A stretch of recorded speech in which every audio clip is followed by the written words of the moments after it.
We're really lucky to have been joined by Ulla Lohmann, who is the first person I have ever met who has been inside an active volcano. Are you crazy? First question. What were you doing inside an active volcano? Honestly, I don't think I'm crazy because it's important to get inside to do some scientific measurements and of course to take pictures as well. But also I love the thrill of being like the first person on the planet who has been down at this place. How did you end up doing that? How did you end up being inside a volcano? I had this dream since I was a child. I always wanted to see an active lava lake, an active volcano.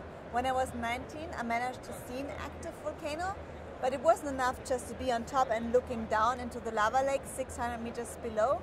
I felt that this is not the end of my dream, it's just the beginning, because I felt I want to go down to study and also to feel the whole elements by my entire body. Yes. Okay. So then it took me another like too many years to realize that dream. But because of photography, this dream became true. Okay, and whereabouts in the world was this volcano? It's in Vanuatu in the South Pacific, like kind of east of Australia. Okay. And you've got some of the kit here that you had to use while we were down there. We'll come onto the camera in a minute because that looks awesome. But let's talk about this. Okay. It's basically a heat suit. So you need to wear this as a protection. The lava is 1,200 degrees hot. So it radiates. So whenever you go close to the volcano, for example, to photograph, you have to wear the protection. So I was kind of photographing with the heat suit, with the heat gloves on and holding the camera over the edge. And your camera survived? This was actually one of the first 5D Mark IVs which went out for testing, so I was able to test it. And of course, where do you find better testing conditions than inside an active volcano? I'm pretty sure Canon may have found somewhere slightly less dangerous than the inside of an active volcano. Well, but honestly, it really puts the camera to test. It has to be weather sealed, it has to be heat proof, and it has to be also proof, like shock proof, because you dangle it against the rocks if you're upside. So you're abseiling down, like literally sort of 600 meters stage by stage to get there. And have you got the camera in a bag, or is it over your shoulder, or how does that work? No, I had it in a bag. Okay. And but then I had to take it out. And of course, when you're abseiling, like I stopped, and of course I took photographs hanging off the rope inside the active volcano.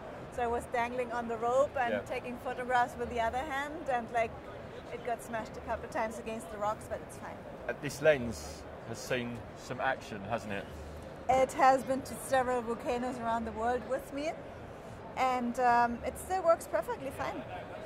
No problem. It's still a bit like I put scotch on here because like when there's a lot of ash rain, then I kind of seal it just to make sure. I mean, it's already fairly, it's really weatherproof and wind sealed, but for the ash, since it's very fine, I prefer to be on the safe side, and like I don't twist it when it's too much of an ash.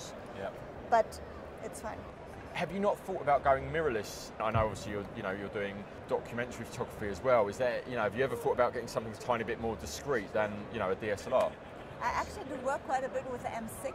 Okay. I took it to many high mountains and also for rock climbing. So for me, a mirrorless also works really well since it's a great backup camera as well. And it's, I mean, this is kind of my workhorse, and the M6, I use it to shoot more extreme conditions.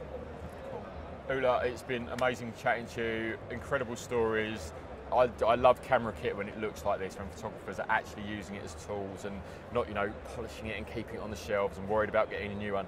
It's fantastic to talk to you. Thank you very much for your time. Cheers. Thank you so much. Thank you. Thank you for giving me the opportunity to talk about my stories, because it's not only about my dream become true to go all the way abseiling inside the volcano, but I hope that I can maybe inspire 1 or 2 people with my story to follow their own dreams. I'm sure you certainly have. Thank you very much. Cheers.